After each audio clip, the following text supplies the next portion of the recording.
bakal berangkat ke Setu Babakan. Hai. Sekarang kelompok kita udah sampai di Setu Babakan. Nah, jadi guys, kita sekarang udah mulai ngumpul lagi habis foto bersama tadi, dan sekarang kita mau ngapain? Bakal keliling Setu Babakan. Oke, gaskan. Di sini ada musola Tamrin. Boleh masuk. Ini dia dibuat dari kayu. Halo Sam. Musola Tamrin. Musola Tamrin. Musola yang dibuat seperti ini. Ini mau tahu. Ayo coba. Ini coba. Atasnya ini dari kayu. Bukan gentengnya. Apa ini? Gigi balang ya, gigi balang. Bukan gigi bolong. Jadi ini gigi balang, bukan gigi bolong. Sekarang kita masuk aja. Tahu ada yang lihat. Kota oh ya.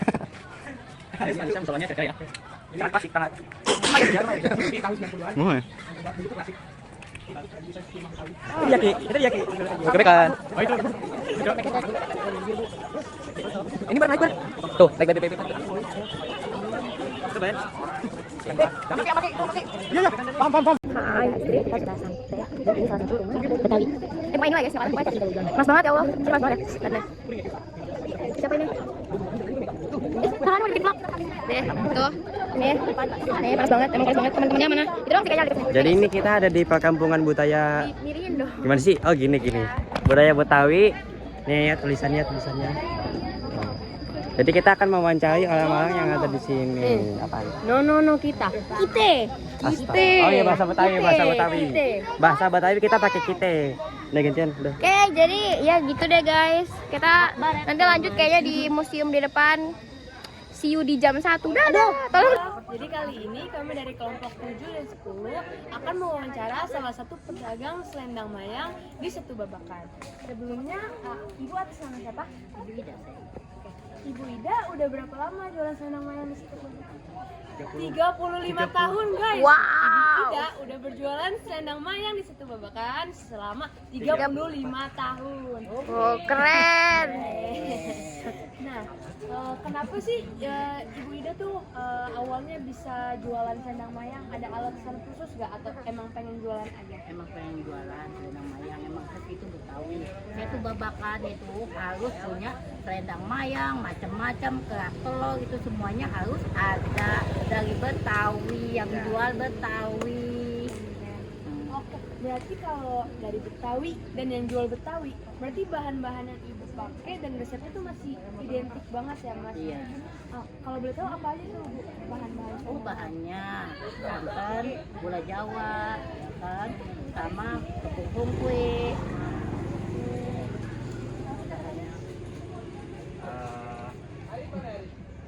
Ada apa ya? Ya udah. Ini mungkin jadi pertanyaan terakhir Bu. Dia grogi. Oh, grogi biasa cowok. Biasa, cowok. Iya, cowok ke cewek grogi, Bu. Gimana pada sama cewek dia?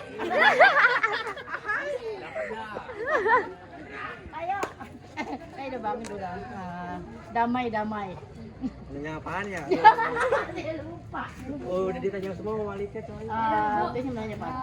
Ya udah Ibu, ada nggak pesan buat anak muda sekarang untuk kuliner di Betawi itu gimana? Nah, mudah-mudahan biar sukses ya. Jadinya biar pinter, sekolahnya khas Betawi, bisa masak, bisa bebenah.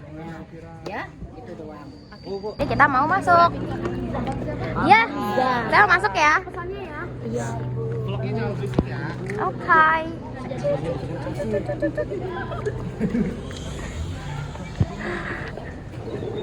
Masuk.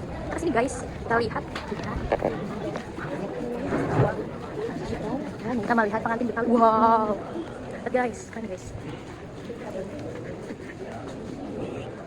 Nah, ini pengantin pria, ya, pengantin laki-laki. Dia memakai baju namanya care haji. Jadi kenapa dinamakan care haji? Karena zaman dulu orang Betawi itu kalau misalkan mau naik haji dia berpakaian seperti ini dulu. Ya. Jadi baju ini yang laki-laki itu akulturasi dari budaya Arab. Nah, bagian kepalanya dilengkapi oleh halpi, namanya halpi. Terus dia memakai baju gamis dalamnya dan memakai jubah. Nah, kalau sedangkan yang wanita ini akulturasi dari budaya Cina. Care None Cina. Nama bajunya Care None Cina. Ya. Di bagian kepalanya dilengkapi oleh namanya Siako, bajunya namanya Tuaki, roknya namanya Kun. Seperti itu. Nah, jadi baju ini ada 3 perpaduan budaya teman-teman, Melayu, Arab, dan Cina. Seperti itu. Kalau misalkan fungsi ondel-ondel digunakan untuk hal seperti itu, takutnya datanya apa? Listrik, ya. Takutnya kalau digunakan ondel-ondel. Makanya dari sekarang dibuat fungsinya. Terus sekarang ada beda-beda, jadi ya teman ya. Terus ada lagi ada. Untuk membuatnya mungkin bisa di lantai bawah. Oke, naik ke lantai ada di bawah.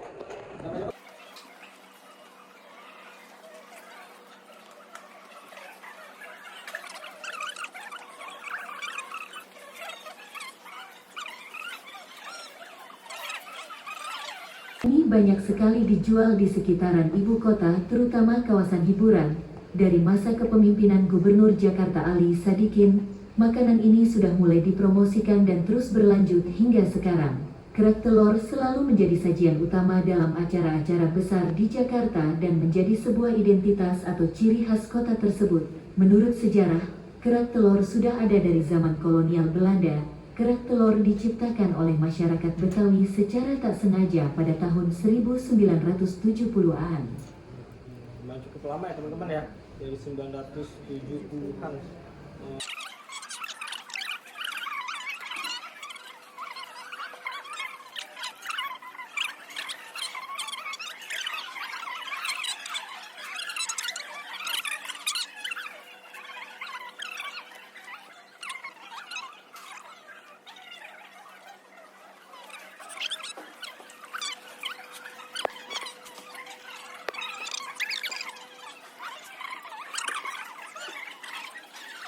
Wow. Nah, pas sampai kandang, nanti rumputnya ditaruh di sini. Ini namanya gaplekan. Nah, jadi kalau yang ini dibawa untuk mencari ke sawah, kalau yang ini ditaruh di kandang. Nah, rumputnya nanti digantung seperti ini, agar rumputnya tidak cepat kering dan cepat layu seperti ini. Teman-teman ada yang mau ditanyakan di lantai 2? Kalau nggak ada, kita lanjut ke lantai 3. Oke, let's go.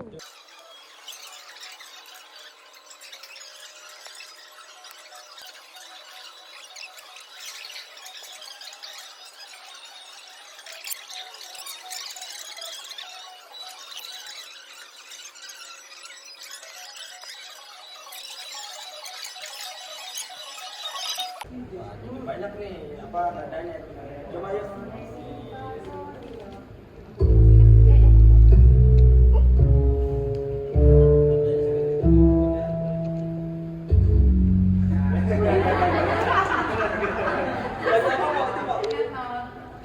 Halo, selamat siang Pak. Sebelumnya perkenalkan kami perwakilan dari kelompok 7 sama 10. Jadi kali ini kami akan mewawancarai mengenai Setu Babakan ini. Nah, sebelumnya Bapak namanya siapa? Saya nama lengkapnya Jaka Yuda Permana, biasa dipanggil Bang Jack. Biar keren. Jadi kita bakal mulai ke pertanyaan pertama. Sebelum ini tuh dikenal sebagai Setu Babakan, tempat ini tuh sebelumnya tuh jadi apa Pak? Ini tuh yang mana tuh? Tempat Setu Babakan ini secara luas aja. Kalau Setu Babakan itu? Oh, itu Setu Babakan. Tuh, danau. Danau. Iya. Kalau ini? Ini perkampungan budaya Betawi. Oh, ini perkampungan budaya Betawi. Nah, Tuh, ada tulisannya besar. ya udah berarti ke Setu Babakannya aja. Itu danau. Ya, sebelum itu jadi Setu Babakan atau jadi tempat wisata gitu, itu sebelumnya itu apa Pak? Ya dari dulu memang danau. Kalau dulu awalnya ada kebun, ada sawah, ada empang, gitu. Kalau ini gimana ceritanya? Kalau ini memang kampung. Ini kampung, Iya. terus dibangun jadi museum gini, ada ceritanya nggak? Jadi tahun 90-an itu ada satu keinginan dari masyarakat dan tokoh Betawi bahwasanya Betawi sebagai kearifan lokal kota Jakarta kok kayaknya lebih terpendam dibanding dengan budaya lain yang datang ke tanah. Maaf ya, dari Jawa, dari Sumatera, dari Kalimantan, dari mana. Kok tuan rumahnya malah nggak kedengeran dibanding sana yang lain. Ya, harusnya sebagai tuan rumah punya porsi yang lebih besar dong. Dikenal sama orang luar, apalagi terutama orang sini. Nah, ini kayaknya kita butuh satu tempat nih. Kita butuh satu tempat di mana orang kalau datang ke situ, dia bisa tahu, dia bisa kenal budaya Betawi itu apa sih, sehingga bisa menimbulkan bahwasanya orang yang tinggal di sini, oh iya, ini loh budaya leluhur kita, budaya atau kearifan lokal kita. Harapannya adalah kalau dia sudah kenal, kan ada peribahasa ya, mak kenal maka saya. Gitu. Jadi harapannya begitu dia kenal, dia akan saya. Kalau dia udah saya pasti dijagain dong. Ya, kayak kita punya handphone, dikasih tempered glass, dikasih casing apa segala macam.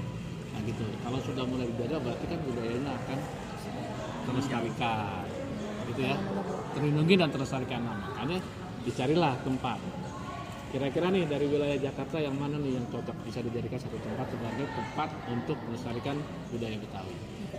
Semua diusulkan, tapi dari semua di sini yang punya nilai khusus atau nilai lebih daripada yang lain. Orang Betawinya masih lebih banyak, kampungnya masih asri, tradisinya masih dijalankan dibanding yang lain. Yang lain juga ngejalanin gitu ya, tapi di sini lebih. Satu lagi yang lebih daripada yang lain adalah di kampung sini, di kampung Kalibata, di Serengseng Sawah Jagakarsa, dia punya danau. Tempat lain nggak ada ya di danau gitu. Sunter doang yang ada danau gitu. Nah, akhirnya udahlah kita usulkan nih. Kira-kira masyarakat setuju nggak kalau di sini dijadikan perkampungan budaya Betawi. 1998 dibikin satu acara namanya festival sehari di satu babakan. Orang pada datang ke sini, orang pada melihat kampung di sini kayak apa sih. Akhirnya, iya kayaknya bagus nih, ya udah kita bikin. Gitu. Jadi mulai tahun 2000, tanggal 15 September itu mulai pembangunan di sini. Tapi waktu itu luasannya masih kurang lebih 165 hektar. Kalau sekarang sudah menjadi 289 hektar. Jadi sejak 2005 bertambah luasnya. Gitu. Kalau misalnya kami hanya mempunyai 1 jam Pak di sini, kira-kira spot yang paling diwajibin di sini apa Pak? Kayak di perkampungan Betawi ini, yang paling harus ke sini lah. Kalau kemana harus dalam 1 jam? Museum. Ke museum kita bisa kenal kayak apa sih budaya orang Betawi, makanannya, pakaiannya, keseniannya dan lain-lain. Terus ke bawah tuh ada contoh-contoh rumah adat tradisional. Terus ke sebelah sana, ke belakang ada tanaman-tanaman khas Betawi. Tanaman-tanaman yang sekarang orang cuma dengar nama, tapi dia nggak tahu pohonnya kayak apa, buahnya kayak apa. Di sini bisa dilihat. Mudah-mudahan datangnya pas lagi berbuah. Jadi bisa nyobain. Mau nyobain nam-nam, mau nyobain lobi-lobi, mau nyobain jamblang, mau nyobain kecapi, mau nyobain segala macam, silakan. Tapi jangan banyak-banyak, nggak bagi-bagi yang banyak gitu. Itu. Nah lanjutnya adalah di sini juga ada tuh kalau di belakang itu yang jualan makanan tradisional Betawi. Jadi sebetulnya kalau 1 jam nggak cukup Pak. Harus lebih. Iya, karena ke museum aja kan nggak mungkin kita jalan aja gitu ya. Lihat-lihat, baca-baca. Itu aja bisa mungkin sekitar 15 menit ya. Itu standarnya tuh.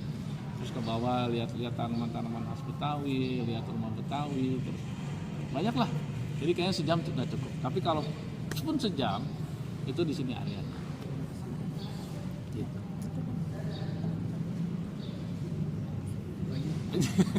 Oke, mungkin itu cukup pertanyaan dari segitu kelompok. aja. Ya, Oke. dari kelompok kami. Makasih Pak udah Sama-sama. menjawab. Dan udah cukup sekian wawancara dari kelompok 7 dan 10 ini. Semoga wawancara ini bisa bermanfaat buat kalian yang mendengarkan. Hai. Nah, jadi gimana nih? Tadi kita sudah melakukan semuanya di Setu Babakan, dari awal ke museum sampai ke wawancara yang paling terakhir. Nah, jadi mungkin sekian ya dari kita, karena kita akhirnya bakal pulang. Dan see you on next vlog. Dadah.